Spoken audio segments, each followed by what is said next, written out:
Lauren Lappin. We've Ches been receivers. we've been friends since the 7th grade. Pretty nuts. We Yeah. have. That's Yeah. like a million years ago because I we're old now. know. We're getting old. We're old. We're having careers. We're actual legitimate We're 30 somethings, yeah, adults, still in the softball world. still in the softball world. You're coaching it. I'm reporting it. I'm just going to rattle off on some of your accolades and embarrass you. Cool. Great. You know how I love that. Yeah. So you were an All-American at Stanford, and you were named to the Women's College World Series All-Tournament team in 2006. You are a U.S. Olympian. You went to the 2008 Olympics, taking silver to Japan. Boo. Go. Yeah. You also played in the NPF following your career with Team USA, playing for USSSA Pride and the Pennsylvania Rebellion. And then you ended up retiring in 2015. But you're like, I'm not done yet. I'm going to still continue to coach. So you went on.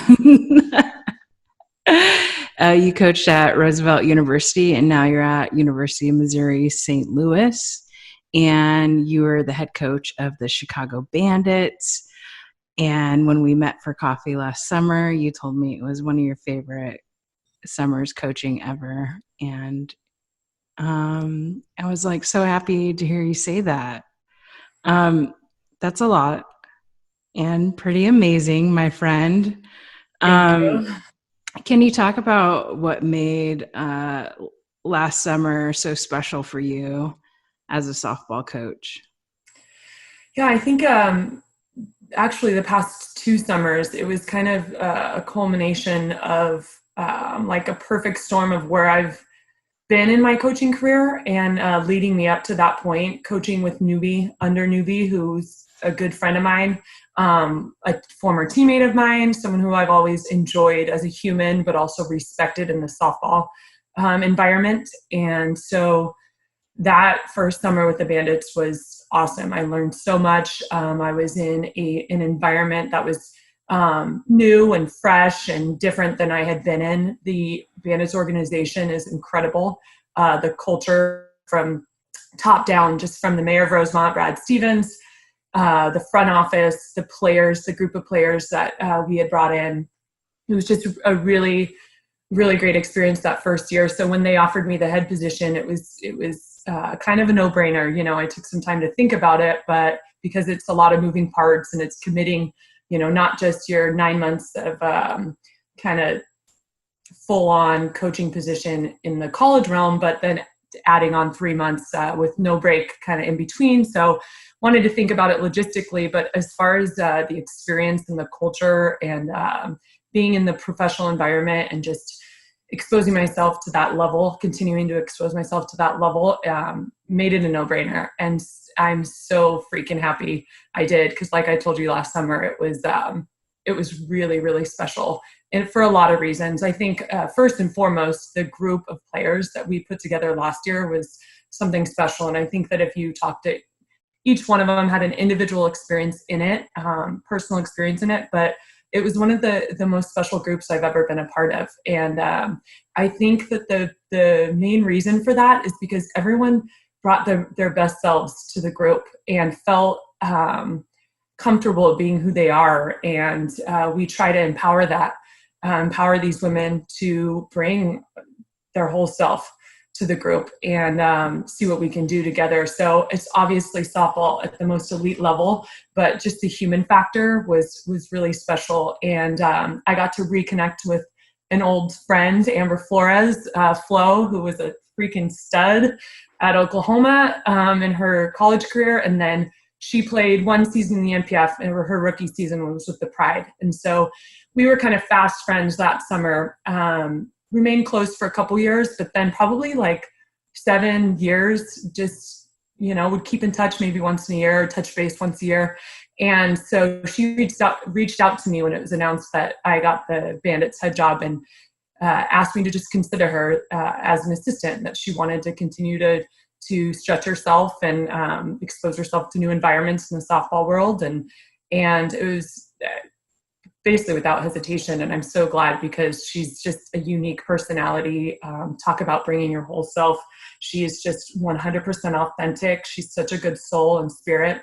And I had always known that. So it was fun for me to have had known her as a 21-year-old coming right out of college. And then now this like 7-year gap where she's been a head coach basically the entire time, and really matured and evolved, but still, her same soul.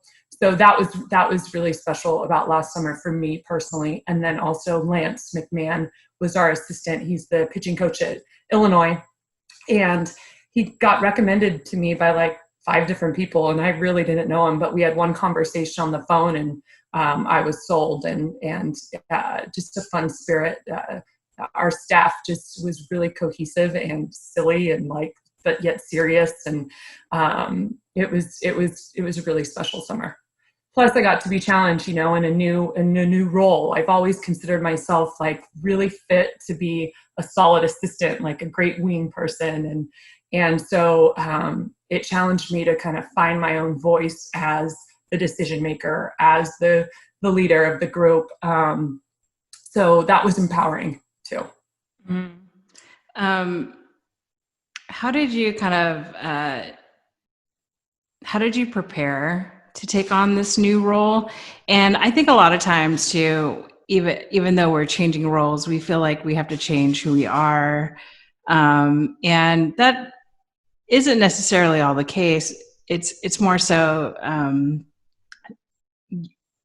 how you prepare and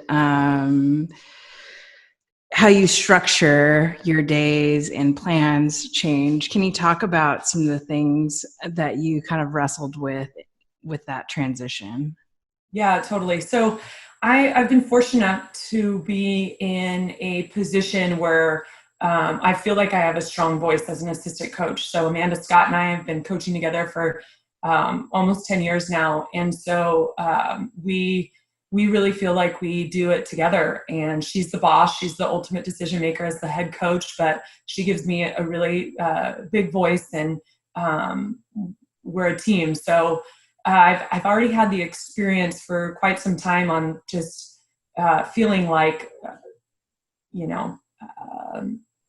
just feeling like a strong sense of like, this is my group too, and having to create plans. And I do a lot of the practice planning at UMSL, and that's what we call our University of Missouri St. Louis. It's obviously a mouthful, so when I'm rambling and say UMSL, that's what we're talking about. Okay. So yeah, I do a lot of the practice planning at UMSL for us, and so that the structuring of the actual logistics of a practice and actually a lineup as well was something that I felt pretty comfortable with. The whole flex thing, if we're talking about lineups, I definitely had to make sure I had that solidified, especially with who we had in our lineup, like an Ocasio or, certain people who we could kind of work our lineup intelligently, or try to.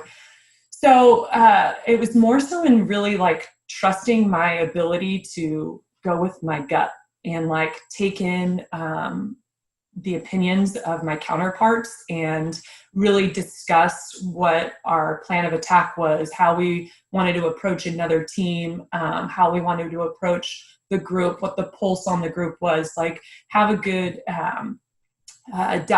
always have good dialogue about that, but then ultimately take it all in and be able to really trust my instincts and my gut and my voice. And so I think that was kind of the learning curve at the beginning of the experience, just as like being the head coach last year, as opposed to all the years of experience I have kind of being the hype girl. I'm a high energy human, and certainly on the softball field. So I've always kind of just been that like the hype girl, ultimate hype girl. And so now I had to figure out how I could still be that, because I wanted to still be the emotional presence, but stay level.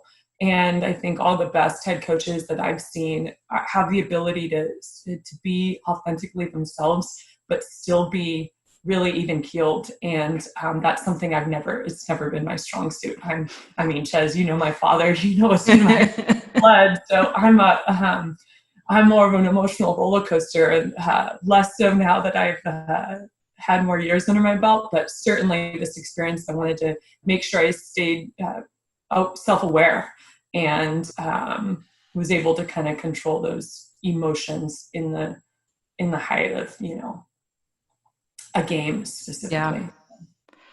How do you handle planning in terms of, I mean, we're in this situation right now where most of the country is on lockdown, and you have a season coming up and there's a draft coming up. How do you handle all these plans that are in flux? Fluidly, like we've just tried to stay. So we actually just met with our group, all of our signed roster so far last week. And our approach to this thing is that we're going to plan with all of these unknowns and all this uncertainty. We're going to plan for every scenario that we can possibly think of, and just try to get creative and figure out how we can make something work if we can, if the health of the world, certainly our country and our communities allow us to. And if it's the smart, responsible thing to do, then we want to figure out how we can work within that structure and framework to just plan ahead and try to be prepared for any scenario. So I think the thing for me, and I know for our GM and for the mayor, is really just we're aware that we're all feeling this together, and I think we're all feeling a lot of similar feelings, but it's a very individualized perspective and experience in it all. How you may feel about going outside your house could be different than how I feel, going to the grocery store, how we're just approaching our social responsibility. And I know that for me as the leader, I want to make sure that our players know that we are taking all of that into consideration, and that our number one priority is to protect their health, our entire organization's health, but more so the health of the community and our country, and doing our responsible part in how this thing goes. And so what I said to them last week, and the mayor and our GM, Tony Kalmine, reiterated it as well, is just that we're not going to make any decisions or announcements about plans until we feel like it's respectful and responsible for what's going on in the greater scope of things. After all, it's just softball. It is our livelihood and our passion, and it's what we've planned for. So we don't take that lightly either. But the biggest concern right now is how this thing goes. And so what we're trying to do kind of behind the scenes is prepare, like I said, for all the scenarios possible that we feel are realistic in what the outlook is. And then just when the time comes to be able to set plans and make final decisions, then we will do so. Nice. Yeah. I mean, it's been freaking crazy. It's been crazy. It's a lot. I mean, even just adjusting our roster, because there is not going to be a draft because of the eligibility, like waiting for the decisions from the NCAA and eligibility granted back, and then seeing how that trickles down. And, like I basically went like this to our draft list, throw it out, which is awesome, because I think ultimately, I know for us at UMSL, we wanted our student athletes to be able to at least have the decision. Like we wanted them to have the opportunity to decide whether they got to use that year or not. And so we feel really fortunate that that decision was made the way it was. But the way it's affected the Bandits and professional level is just, who you anticipated to potentially draft is no longer. So now we've been lucky because we have some very loyal, committed Bandits who were Olympians, who were, because they hit pause on their tour and they were waiting for the decision on the postponement of the Olympics and all of that. So we were able to re-sign Chittister and re-sign Flippin and Ocasio when Japan postponed their spring half of their season. She re-signed and things like that that kind of kept us our roster number higher than 11. I was maybe going to have to suit back up and we don't need matches. Yeah, with so many superstars, how do you even plan the lineup? And I think that's the biggest difference between coaching at the college level and at the professional level. And everyone asks me that question, but it's you have a roster of, last year we had a roster of 26 superstars. I think like almost all of them were All-Americans. Like 6 of them were national champions. None of them had ever not started a game in their life, probably, except for maybe an injury here or there. So it's tricky, and it's people management, and it's figuring out, making sure that we're doing our part and due diligence in figuring out the right, all the moving parts and who's going to perform best in certain roles and all of that. I mean, in the league, you need to have 3 solid options out of the bullpen every single game. So that's an adjustment. Is a starter in college goes to a middle reliever, potentially late inning closer at the professional level, because no one, even the best pitchers in the game, can get through the professional lineups 4 times through. It's very rare. Not no one. It happens very rarely. So we had a couple times last summer where, Fico had a perfect game, complete game, perfect game. Certain instances like that, but very rare where you get through the lineup. So just shifting the mindset, but still empowering them, and, Nadia Taylor was the big one last year, and she's my girl. And she is an elite hitter, and she's a great, she works in at bat so well. And she had to go from being a starter to our best pinch hitting option off the bench. And that's hard. That's a hard thing to do. And so she ended up, when she wasn't starting, we wanted to make sure we tried to get her an at bat every game to keep her fresh and seeing pitches. And so, you get her an at bat and she comes in off the bench and gets a pinch hit single up the middle. And then she gets a pinch hit sack fly, and then she works a pinch hit walk, and then you're like, okay, this could be our option off the bench when we need someone who has presence, who's going to step in the box in the 5th inning and change the momentum. And that's a really important role, but it's a hard role for a superstar to wrap their head around, and that's one example. But it's tricky. I think when they all respect each other, and it makes it a lot easier. So we were fortunate last year that we just had a really great group who thought highly of each other as humans and as athletes, and saw that the work ethic throughout the entire roster was really, really special. So they had that level of respect for each other. So they're professional about it, but that's the trickiest thing is you got 26 All-Americans and only put freaking, 10 in the lineup, maybe 12 or 14 see the field every game. But yeah, you just do the best you can. And that was something. It's just figuring out how to have those hard conversations and trying to stay communicative about it. And that was a learning curve for me too, and I took a lot from the things that I could have managed better, that we could have addressed sooner, but also just trying to stay as honest as possible and go from there.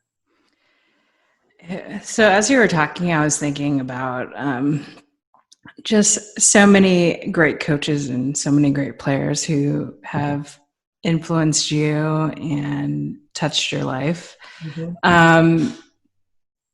Can you kind of maybe think of maybe 2 or 3 coaches that have had like a strong, I know this is tough, that have had a profound impact on your life? And what was like the one thing that you took with you and then carried on to the next place that you went to?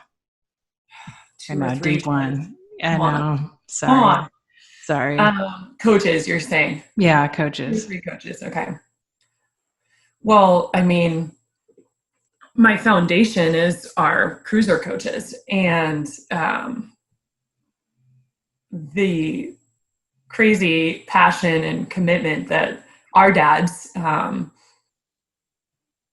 displayed for a freaking decade, and your dad's still doing it, and but they were the foundation for me. And I always talk about my dad, and because I come from a sports family, but a coaching family. So, you know, my dad was a coach as long as I have known him. And then he ended up coaching me. My uncle coached baseball he still is coaching baseball for like 30 years. And so I was always kind of in conversations or exposed to conversations about teams and group cultures and lineups and post game, you know, being distraught post game about whatever. So then when my dad coached me, it was probably set the foundation for like where I'm at now. And I find myself saying things that my dad said literally 25 years ago to me, to us, you know. Mm-hmm. And I'm like, well, there's my dad. I've turned into my dad. But his passion and his love for his players, I think, is something that I know I have in me, and I've wanted to retain. And I'm a little more mild than my father. Yes. My language most of the time is a little bit more less spitting. Most of the time, yes. But yeah, so I think that our dads in that cruiser experience, I mean, we were kind of on the cusp of the time where a core group of players in travel ball actually stayed together from 12 and under all the way to college. And we were lucky enough to be coached by the same group of people. And so they, I feel like, set the foundation for the rest of our softball careers, you know, you doing this, me doing this. And yeah. So, I mean, I think about Coach Kendrea because from watching him from afar and then also being coached by him, he talked about that even-keeled nature. And he's someone who's passionate, who has high expectations, but just stayed right here too. Like he always flashed his personality. He's sarcastic and he's funny as hell, but he's serious too. But there was never too high or too low. And I remember actually watching him. We were probably, I don't know, it was probably our like junior of high school, and watching a World Series game, and they won it. And he like sat on the bucket and he just watched his team celebrate. And I was like, wow, like some people might think that that's just like he's removed from it, but I know that he just wanted to watch his team celebrate after, you know, everything, and probably the emotional toll that a season takes on you and that level of investment in going through the struggles and highs and lows of a season. But he was just so level. And so that's something that, like I said earlier, I mean, I'm an emotional being, so I'm like up and down. So he's kind of that pillar of just even-keeled nature that I refer to in my brain a lot when I'm trying to just stay level. And then I would say Amanda Scott is just, she's super smart. I've coached her for 10 years now. I've learned a lot about that people management and trying to have a pulse on your entire group, but not just the group as a whole, but every individual that's on your roster. And she's really, really special as far as that goes. So I would say if I had to pick three, I would pick those three, you know, two that I've been coached by, Coach Kendrea, who I got to watch from afar, probably a lot more than I experienced. You know, I did experience him a handful of years on the national team, but watching him since I was a young pup, on TV and being exposed in that sense, but then also getting to play for him, and then coaching alongside Amanda and experiencing her pulse on the group, her pulse on her players, and her pulse on the game, and how to manage all of those things. Nice. Awesome. All right, I'm throwing another deep one at you. You got all the deep stuff for I me, know, Rachel. I know. Well, you've experienced so much, and you continue to come back and give your energy and give your time to the sport. What's one lesson that you hope to pass on to the next generation of softball players? Um, if I had to pick one thing, it would be that we will only reach our potential when we bring our whole self to the table.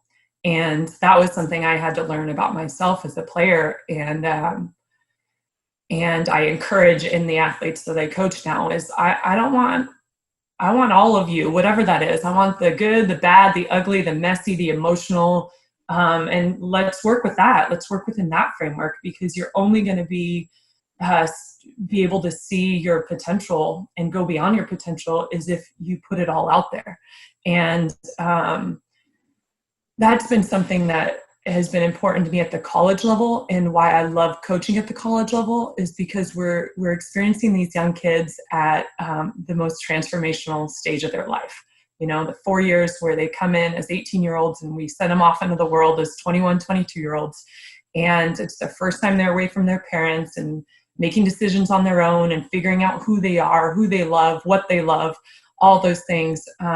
And to be able to have just a small impact on that path, to try to empower them to figure all those things out for themselves, is really, I take that to heart, and that's really important to me. And it's my responsibility and why I love coaching at the college level. And so at the pro level, the last couple of years, it's been fun to watch these women who now are 22 to 32 years old. And what a gap there. I mean, I know I was a much different person. I'm a much different person in my 30s than I was in my 20s. So to watch these athletes, the most elite athletes in our game, come into the league and be exposed to these true professionals who independently take on their day and their game, and they know what they need, they know what they want, but they also have a better understanding of who they are. And so my big message, I'm long-winded, obviously, you know that about me though, Ches, is that I always say be you. Like a couple of our Bandits players last year, they're like, what's the deal with you saying like be you?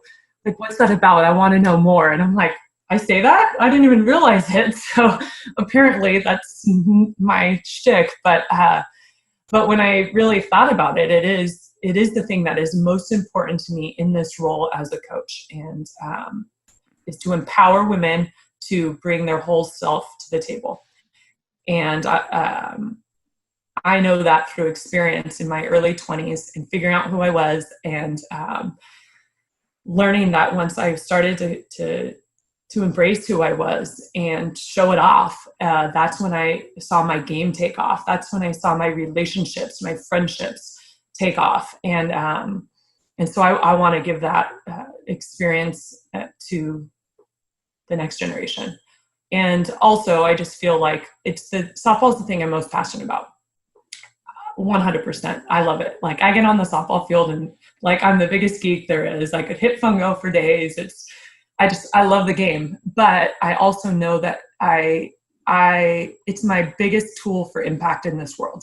And more than anything, I want the world to be a better place. And so for me to not stay involved in the game, the thing that I'm most passionate about, I feel like there's no greater way I could impact the world than to live through my passion. So cheesy, I know. I love it though. It's amazing. I mean, I just hearing you talk about it, it just it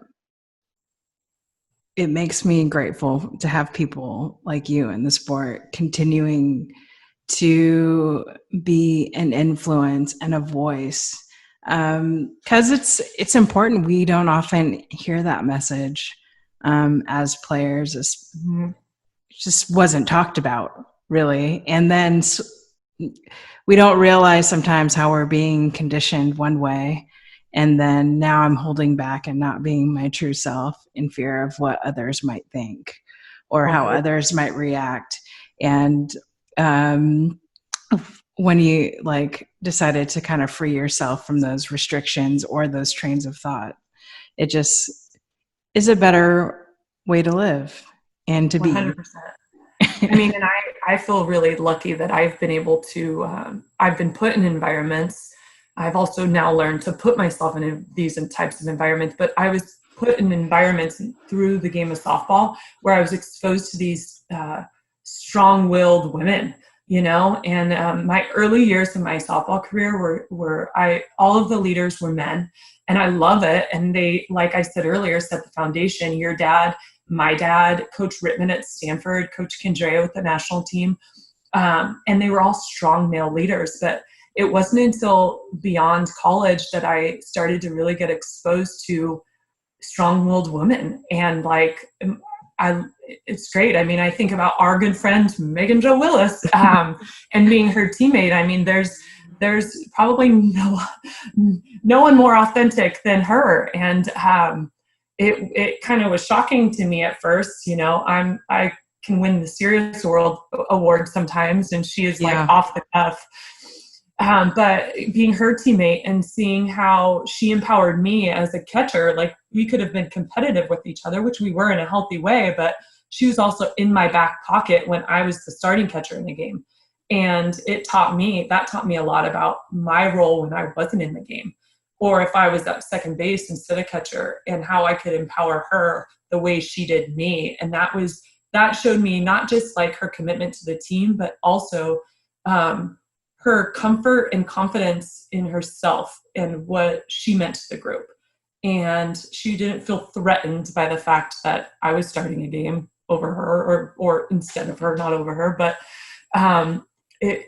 so I'm really thankful that I was able to play beyond college, because I feel like those 10 years that I did, I was able to play in the NPF with women like Megan Willis, and I was able to play on the national team as a youngin' and play with people like Tasha and people like Mendoza and Nuvi and Lisa. And so I was, 20 years old, being exposed to women who knew who they were and embraced it and brought all of it. And so I feel like I got this, special opportunity to be a little bit ahead of the curve, and I'm still learning it. I'm still learning how to bring my whole self all the time, so. Yeah, it's powerful. Mm-hmm. What was one of your favorite memories from the 2008 Olympics?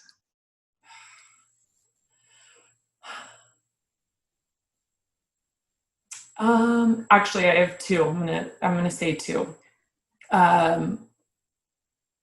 First one is the opening ceremonies, and the whole U.S. contingency was, you're in the parade line and you're getting ready. It's like you're staging in an arena for like 2 hours, and you're sweating through your Ralph Lauren freaking full-on blazer and pants and scarf. The ascot thing. But you're feeling like $1 million, whatever. Looking like $1 million too. Looking like $1 million. Meet the president. Hanging out with Dwayne Wade, and all those guys were next to us. And anyway, but it's a long process. So you feel the anticipation when you're leaving the village in your ascot and blazer and pants, and you get on the bus, you go to the staging, you're waiting, and then they now stage you or parade you into the setup area that's outside the bird's nest. So that was another like 35 minutes. And then you can hear opening ceremonies start. And we were, I think, like middle of the bunch as far as countries go. But so we finally get into the tunnel where they're going to take us. We're actually going to start to enter the stadium. And it like was a slow roll, but they chant USA. Like the USA athletes and contingency started to chant USA, USA. And I was like, I get the chill. I'm like shaking, getting the chills thinking about it. But it was just, what a special, unreal, out of body experience to be in that tunnel, going out to all of the hoopla that China put on for the Beijing Olympics that was going on in the bird's nest. You could hear it all, not see it. And then you could like feel the rumble of that USA chant. And we were all like little kids, just out of our minds and walking into that bird's nest and just taking it all in. It was crazy. So that is something, like little details of it. Whenever I'm asked, I don't think about the Olympics a lot. So it's not like I spend much time there, but whenever anyone asks about things, like that rushes back to me and I have like a physical response to it. So the other thing is, this is a personal moment. And so I was a role player on the national team, and I was a utility player, and not a starter by any means. And so I was playing really well that year. I was probably playing the best I had up until that point in my life. I was hitting the ball well, which is not what I was known for. Just feeling strong. And I had been seeing a little bit of rolls off the bench. So whether it was pinch running, pinch hitting, late defensive sub, whatever. So anyway, I got my start behind the plate against China and hit well. And then we were in the gold medal game, and Crystal Bustos was our DP. And she made me learn my name like the year before, even though we had played together for like 6 years. It's beautiful. I always make fun of her. I'm like, Bustos, you didn't even know my name for like the first 3 years we played together. She's like, no, I did, whatever. Anyway, but I will never forget this moment because it was like the absolute example of how one little comment from someone can make all the difference in the world for someone else. And she turned to me, it was like middle innings, and it was the time, like we had a couple players in our lineup who were struggling a bit offensively. So it was kind of the time that a pinch hitter would come off the bench, and Bustos turned to me and she's like, hey Lapp, you're going to get your shot and you're ready. So just know that you're ready. And it was like brief. It was 3 seconds. It was she'll probably never remember it, but I will always remember it for the rest of my life. And I didn't get the opportunity, but who cares? Like I felt that, and her saying that to me made me feel ready. Like I felt ready, but her having that belief in me, or just telling me that she had the belief in me, made me just like settle into it and feel like, all right, I got this, let's go. And it was just, it's something I've told that story a few times to people, but to me, it's like Bustos and I weren't like super tight, got along well, good teammates, but I wasn't her girl or anything, or her dog that she needed to go, make sure she took care of. I was her teammate. And she said something really important to me in a moment that I would have needed it, biggest opportunity. It would have been the biggest opportunity in my career at that point. So it was really special, and it's something that'll stay with me forever from that Olympics. Have you told her that story? I think I did like 6 years ago or something. Uh-huh. I think I did. She was probably like, oh, whatever, like no big deal. She's, humble. And like I said, it was probably a blip to her, but it was the world to me. Mm-hmm. So I feel like, in a lot of ways, our travel ball experience is different for a number of reasons. But what do you wish people knew about our travel ball experience, and why? Because I have the same sentiment. I have the same sentiment. Yeah. Well, I will talk about you for a minute, because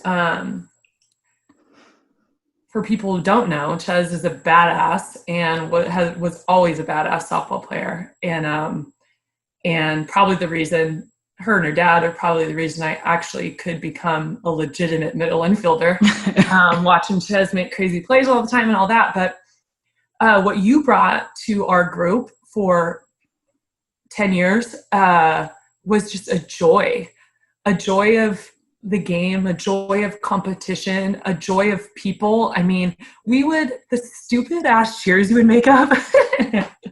And like I said, I'm a serious award winner, and but you leveled me out. And And I think that you don't see that enough in travel ball anymore, is kids just going out there and like being silly and playing the game. And we took it seriously and we were competitive and we wanted to win. And so did our dads. But we also knew how to have a good time, and you did. And I don't think I did.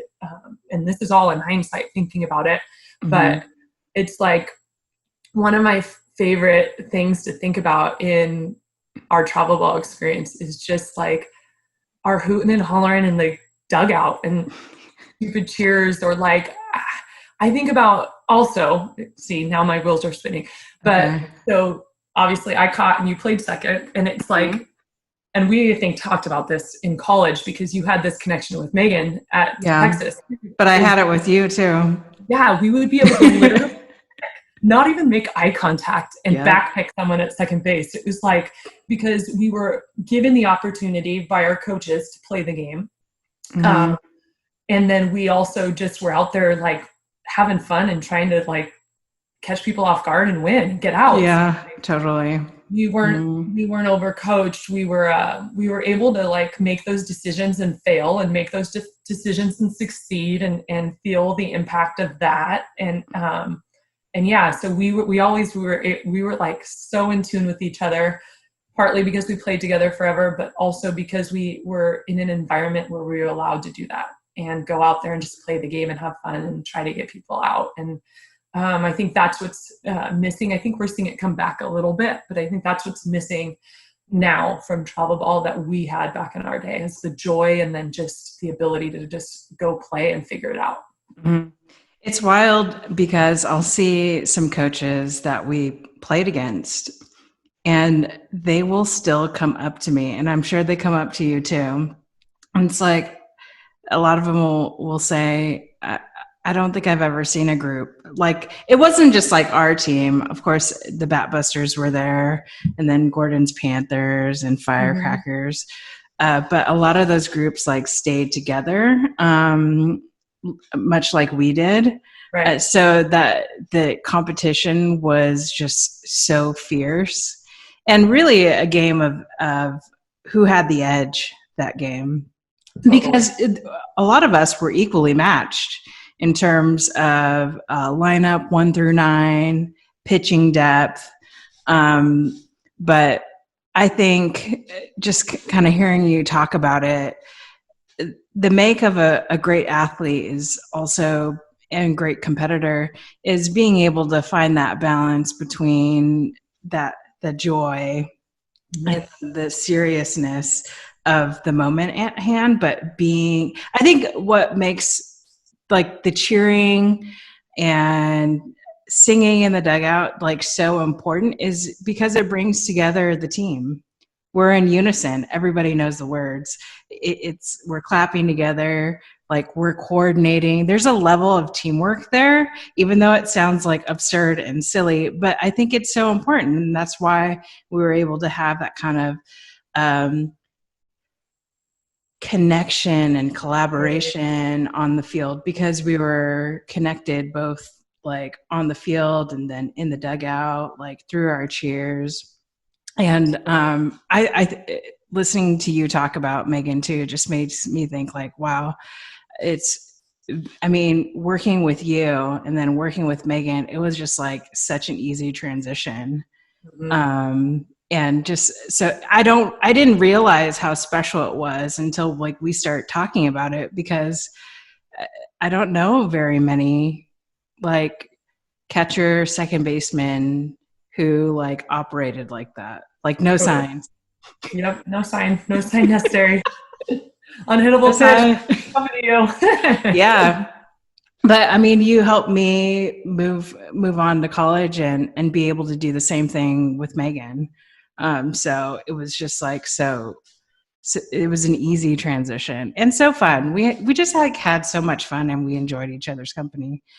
And honestly, like through travel ball, I experienced that move in middle school, and it was like a hard time. Like I wasn't connecting with anybody from my school and nobody from my high school. It was just like I hated it. I felt like an outsider, but I could go to our practices and our tournaments and just feel like my whole self, like just be myself completely, which was just such a relief during a time where it's just like so horrible. Middle school is so horrible. And then high school is just like maybe worse, maybe the same. Depending on the day. Yeah, totally. It was just what a time.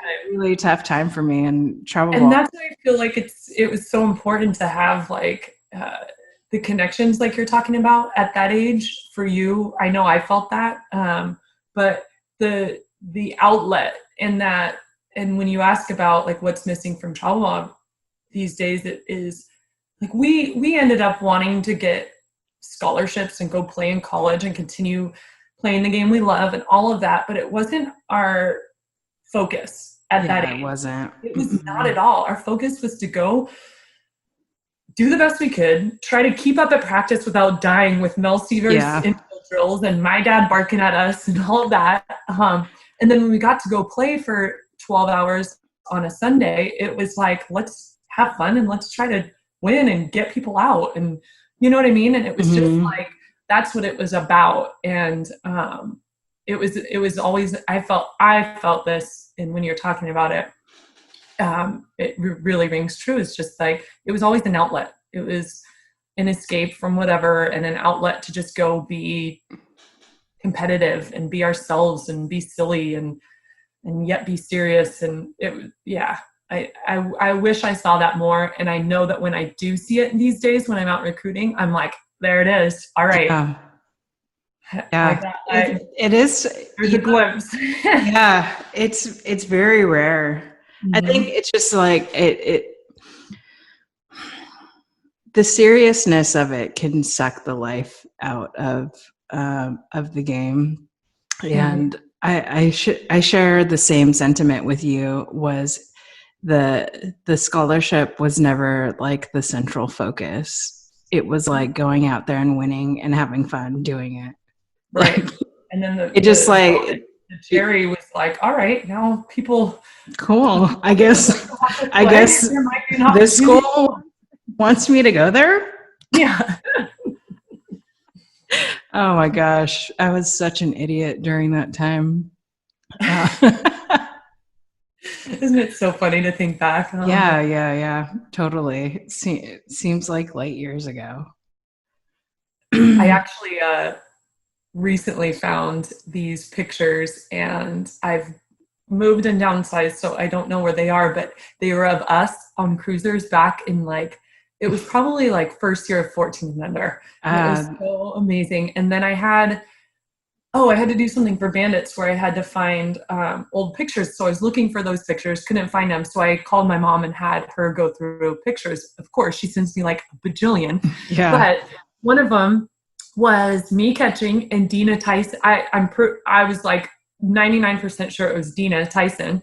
And it was, because I texted Tori the picture. I'm like, show this to Dina. That's got to be Dina Tyson. And she goes, oh yeah, it's her. So anyway, it's just like, it was just fun to think about back then. And then how, like you said, we're both still in the game. Like the Tyson family's in the game. Very much. Caitlin Lowe.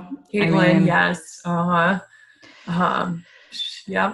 Yeah, I think as you're talking, I'm thinking it's like we loved our team, but I equally love the competition. 100%. And like you said, we were this core, like it was us, Batbusters and Gordon's Panthers, or at least the core players from each of those teams that kind of went through the ranks together, competing against each other. And Caitlin Lowe and Autumn Champion on the Gordon's Panthers, like trying to get them out when we played them. And so fun. Dina and Andrew Duran on Batbusters, and it's fun. So much fun.